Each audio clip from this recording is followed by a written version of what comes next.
নমরুদ কিভাবে আকাশে ওঠে আল্লাহর সাথে যুদ্ধ করল? নাউজুবিল্লাহ। আপনি কি জানেন, এক সময়ের দুনিয়ার সবচেয়ে বড় রাজা নমরুদ দাবি করেছিল যে সেই ঈশ্বর। শুধু তাই নয়, সে আকাশে ওঠার চেষ্টা করেছিল আল্লাহর সাথে যুদ্ধ করার জন্য। কিন্তু আসল সত্য কি, আর এই বিষয়ে কোরআন আমাদের কি বলে?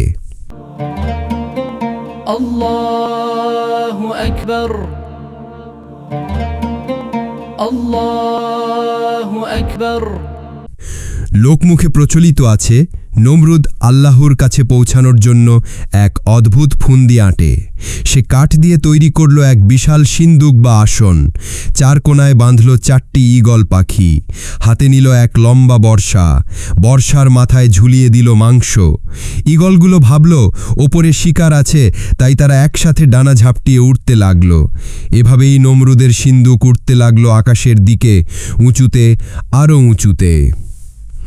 আকাশে উঠে সে তীর ছুঁড়ল ওপরে। বলা হয় তীরটি রক্ত মেখে ফিরে এলো। তখন নমরুদ হাসতে হাসতে বলল, আমি আকাশের ঈশ্বরকেও হারিয়ে দিয়েছি। এভাবেই মানুষ বিশ্বাস করত যেন সে সত্যিই আসমানে গিয়ে যুদ্ধ করেছে। কিন্তু প্রিয় ভাই ও বন্ধুরা, এসবই কেবল কিংবদন্তি।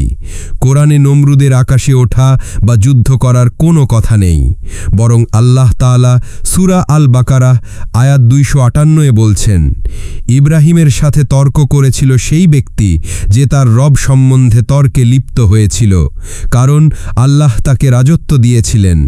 ইব্রাহিম বলেছিলেন, আমার রব জীবন দেন ও মৃত্যু ঘটান।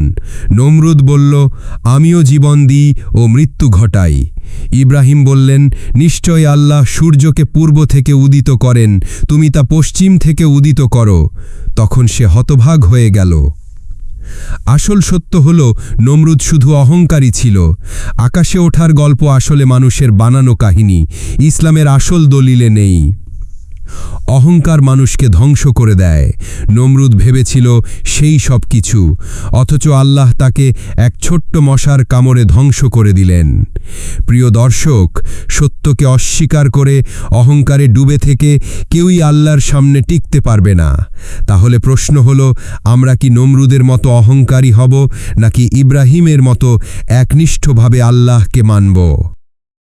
ফলো, লাইক, কমেন্ট করুন যেন এমন আরও কন্টেন্ট আপনার কাছে পৌঁছে যায়। ইসলাম প্রচারে আপনার একটি শেয়ারই হতে পারে কারো হেদায়েতের দরজা।